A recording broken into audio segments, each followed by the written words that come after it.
Jadi gue ulangi lagi asal muasalnya.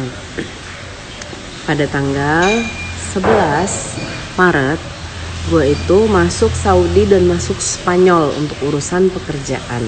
Nah ternyata dua-duanya adalah negara dengan corona yang sangat tinggi. Mereka outbreak, mereka dua-duanya lockdown. Dan beberapa jam sebelum mereka lockdown gue berhasil keluar nih. Tapi gue 5 hari berada di area yang terpaparnya sangat tinggi, sehingga gue worry dong. Nah pulanglah gue ke sini karena dengan harapan kalau pulang ke sini pasti dicek ya, kurang lebih kan seperti itu. Sesampainya gue di Terminal 3, kondisi gue itu agak sesek, batuk. Gue dikasih kartu sendiri, disuruh isi sendiri, nyari kartu sendiri, serahin sendiri, pulang-pulang sendiri. Tidak ada karantina, tidak ada pengecekan. Gue bahkan tidak dicek temperatur. Gue udah males marah-marah. Minggu-minggu sebelumnya gue udah teriak duluan soal corona. Dan gue dihina-dina oleh buzzer-buzzer bapak yang terhormat. Jadi gue berpikir oke lah, minimal hal yang bisa gue lakukan adalah nanti cek. Tapi gue sementara tidak keluar, sadar isolasi supaya orang lain tidak tertular dulu. Maka pulanglah gue. Tanggal 15 gue sudah di rumah. Nah dari tanggal 15 sampai tanggal 20 gue itu pusing, gue diare beberapa hari, gue mual, gue menggigil, dan gue tuh batuk. Bukan yang gue menunggu kapan gue pileknya. Ternyata tanpa pilek sama sekali. Gue mulai mempelajari dong. Awalnya kan yang banyaknya sakit itu memang tua, yang sepuh, atau yang demam. Nah kesini-sininya gue pelajarin. Bahkan CNN dan WHO mengeluarkan status-status kasus baru. Itu hampir 70% dari kasus yang ada sekarang itu umurnya antara 25 sampai 55. Dan bahkan tanpa demam. Itu lihat kemarin anaknya Cahyokumolo, lihat wali kota Bogor, semua tanpa demam kan. Jadi gue berpikir apa fungsinya lagi demam, berarti sekarang kita juga bisa kena dong. Nah terus gue menunggu. Pengertian gue adalah masa inkubasi itu, misalnya masa inkubasi A 10 hari, artinya kan dari lo tertular sampai itu kan masa inkubasi. Nah gue taunya corona ini masa inkubasi 14 hari. Jadi gue ngitung dong 14 hari gue mulai nginjekin kaki di sana sampai tanggal berapa. Nah gue tuh pengen periksa, rencana gue begitu awalnya ya kan. Selama dari gue sampai gue berpikir hari itu gue bener-bener di rumah, gue gak mau bersentuhan dengan siapapun. Karena gue mikir anjir kalau sampai pemerintah gak segitu seriusnya, terus andai hari ke-14 gue bener-bener positif, terus siapa yang mau nyatet gue selama ini bersinggungan dengan siapa. Ingat loh, virus yang kali ini hidup di benda mati, hidup di udara. Siapa yang mau megang benda yang sama setelah gue pegang segala macam? Kan gak ada. Jadi gue benar-benar mengisolasi diri sambil gue cari tahu, gue mesti periksa kemana. Gue cari rumah sakit rujukan, gue pengen tes independen. Gue cari beberapa tempat tes independen, tapi mereka gak mau menerima orang yang udah statusnya ODP atau punya kartu kuning, which is masuk akal, oke? Gue carilah rumah sakit rujukan, gue cari nyari info sisa segala macam. Akhirnya gue dapet, dan di hari yang gue tentukan kemarin itu gue hitung, nih gue udah masuk 10 sampai 14 hari. Gue pikir yang terdekat dari rumah gue adalah Fatmawati atau RSUD Pasar Minggu. Jadilah gue menentukan Pasar Minggu. Sampai di Pasar Minggu gue cukup kaget bahwa ruang tunggu pasien umum, pasien rawat inap, kunjungan rawat inap, dan corona disatukan. Walaupun ruang periksanya beda. Gue sampai sana, gue periksa, gue bilang saya ini ODP dan saya itu gue ceritain lagi, dan saya demam dan saya diare, saya udah nih diperiksa. Lalu masuk, teman-teman gue boleh pulang, gue ada periksaan tambahan, gue ada darah, ada apa gitu segala macam. Gue tanya dong, saya udah boleh periksa sekarang? Enggak mbak, periksa mbak nggak efisien. Gue tanya why?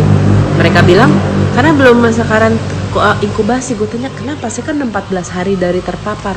Oh enggak mbak, 14 hari ditentukan pemerintah di sini adalah dari mbak pulang. Gue bingung kan, loh kok di mana-mana inkubasi adalah dari saat terpapar. Terus gue tanya, kalau saya mau periksa dengan semua diare dan apa saya, dijawabnya cuma bisa tapi periksa biasa karena mbak nggak demam dan mbak nggak sepuh. Terus gue tanya, sekarang kan WHO bahkan udah bilang nggak perlu demam dan nggak perlu sepuh. Mereka bilang, ya mbak, cuman di negara kita pemerintah belum ganti kriterianya. Terus gue bilang, oke, kalau saya tidak bisa periksa corona, apa yang bisa saya periksakan? Karena saya menunjukkan semua gejalanya, plus saya saya memang sudah ODP dan saya terpapar. Jawaban dia, ya cek darah, cek apa aja segala macam. Oke, gue tanya lagi, kalau saya menjalani semua cek ini, apakah itu bisa menunjukkan saya corona atau enggak? Enggak, yang bisa cuman swab. Oke, gue tanya lagi, terus saya bisa swab enggak? Dia bilang enggak. Swab kita rumah sakit rujukan dapetnya tuh cuman dikit banget dan udah habis. Terus gue tanya, terus saya mesti ngapain? Ya cek aja mbak, kalau memang kelihatannya terpapar dari paru walaupun tidak. Oke, gue tahu memang virus ini belum ada obatnya, kecuali Pak Jokowi yang bisa beli 2 juta. Gue nggak tahu obat apaan, karena dunia aja belum ada. Dan sementara corona itu memang sebenarnya tidak perlu masuk rumah sakit, kecuali yang sudah berat. Yang berat pun sebenarnya bukan obat corona yang diobatin, tapi dikasih respiratori, pernapasan, karena yang terserang adalah paru-paru. But I wanna know, menurut gue adalah pokoknya intinya gini, oke, gue jalanin lah semua yang suster dan dokter itu bilang. Gue tes apa semua gue tes. Begitu kelar gue tanya, saya bisa ketemu dokternya nggak? Enggak mbak, dokter libur kan Sabtu Minggu. Jadi mbak baru bisa ngambil Senin.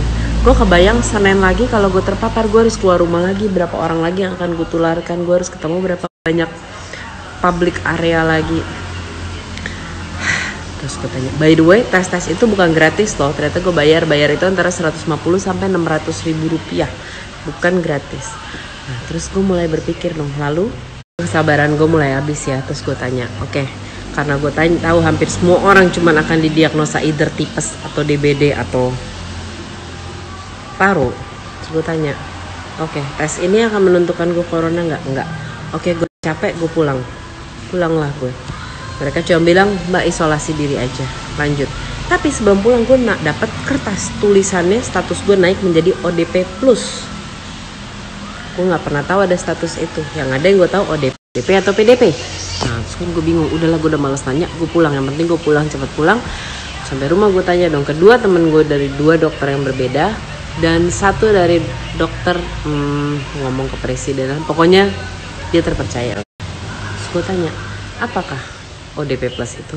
Sebenarnya sih kayak PDP minus mbak, PDP, tapi masih bisa ditreat sendiri di rumah, masih bisa, bukan yang butuh bantu napas atau apa segala macam. Sampai udah positif tapi masih bisa istirahat lah di rumah, isolasi, naikin imun tubuh apa gitu segala macam. Lalu gue gedek, gue cari lagi rumah sakit yang bisa. Oke, gue pengen independen tes deh, gue bayar juga nggak apa-apa. Karena gue lihat banyak pejabat, banyak artis yang terus nunjukin, ya kita ngetes aja, nggak ada gejala, kita swab gini terus posting. Kenapa dikasih ke mereka? Kenapa akhirnya pada saat orang yang benar-benar butuh jadi nggak bisa periksa? Anyway, terus gue ke salah satu rumah sakit dan dokternya sangat terpercaya mengurus presiden. Gue bertanya dan mereka bilang, oke, benar memang swab itu sekarang habis dan belum ada jatah lagi dari pemerintah. Mungkin orang tua gue juga nggak mau gue jadi salah satu orang yang karena kebingungan akhirnya cuma diagnosa tipes atau DBD atau paru. Mereka menawarkan gue itu loh alat periksa yang udah masuk ke Indonesia dan lagi-lagi dibisnisin oleh orang. Gue nggak mau, gue nggak tega. Mungkin nyokap gue marah karena gue nolak. Cuma pengalaman yang kemarin aja gue baru ditanggapi, dan mereka juga pada dasarnya sampai hari ini gue nggak tahu nasib gue apa karena gue nggak pakai nama gue. Bagaimana orang yang bener-bener nggak punya duit, sementara Rumah Harapan setiap hari masih berbagi masker dan ini dan itu di luar. Banyak orang yang cuma mikir corona, apa itu makan aja, mereka masih mikir. Terus teganya kalian kalau misalnya tes yang harusnya gratis kalian jadikan berbayar, atau alat rapid test yang harusnya bisa gratis, terus kalian bikin ini berbayar.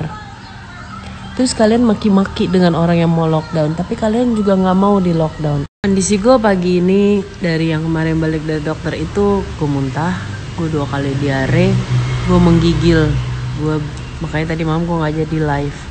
Gue gak tahu ini inkubasi hari keberapa karena semua jawabannya beda dan gak ada swab test. Dan rapid test yang ditawarkan ke gue adalah berbayar, bukan gue pelit.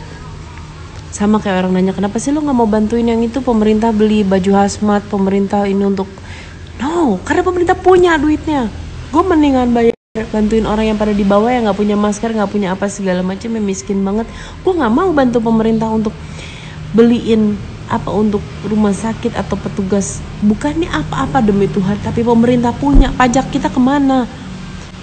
Ngapain ngurusin omnibus law dan meeting-meeting lainnya? Mendingan duitnya buat itu. Terus kita beli itu semua, terus masyarakat bawah dapat gratisan. Mereka benar-benar diperiksa? Enggak juga. Enggak. Mendingan gue nolong yang di bawah. Gue juga nggak tahu akhirnya besok gue akan ngambil hasil tes apa enggak. Semua ngapain, sampai sana juga nggak mau ngapain atau nunggu. Banyak yang nawarin gue untuk beli. Mungkin ujungnya gue cuma masuk angin. Mungkin gue ujungnya apa? But the point is, hakku untuk memeriksa mana. Orang protes, lockdown diprotes, tapi lu disuruh di rumah nggak mau. Jangan menjadi egois seperti pemerintah lah. Teman-teman yang lain yang bisa beli rapid test sendiri, gue tahu kalian kaya, nggak perlu diposting di mana-mana sih.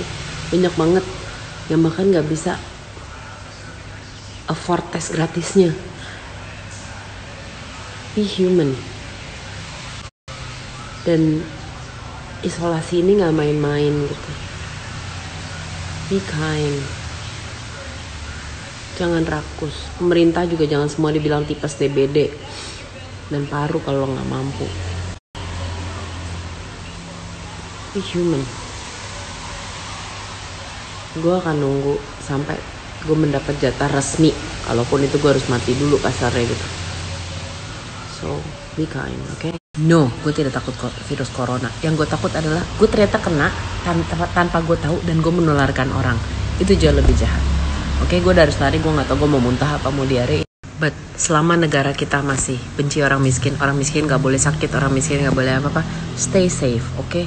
Jangan egois. Dan buat lo yang nanya, apakah donasi? Lo kan terkena tangan lo apa segala macam? No, donasi tidak ada yang kena tangan gue. Semuanya clean, semuanya staff gue yang ngenain. Gue nggak mungkin se-egois atau sejahat itu. Oke? I get a run dan gue nggak enak. So gimana lo mau memanfaatkan cerita ini? No, I love it. Bye. Ntar malam gue akan live like 9 o'clock. Bye. By the way, gue di rumah sekarang dengan status ODP plus, PDP minus. Dengan gue punya hasil ronsen apa segala macam, disuruh sendiri cari dokter buat bacain. So ya, just gonna stay home, stay safe. Negara kita belum siap buat gini-ginian. Itu gue, Melanie Subono, artis, anak siapa, cucu siapa. Apalagi mereka yang benar-benar nggak punya nama, mereka yang nggak punya akses kemanapun. Oke, sebelum bantu pemerintah, pikir bantu yang di bawah.